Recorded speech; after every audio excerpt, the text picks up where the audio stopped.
Hey folks, Don here from Colliver Communications.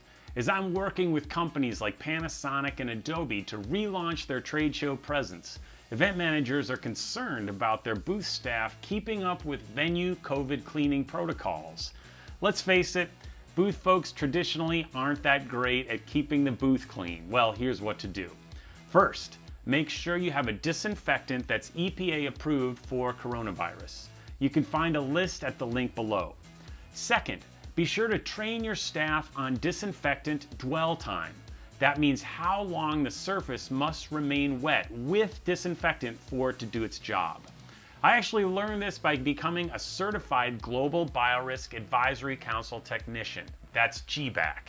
It offers the convention industry's only COVID outbreak prevention, response, and recovery accreditation.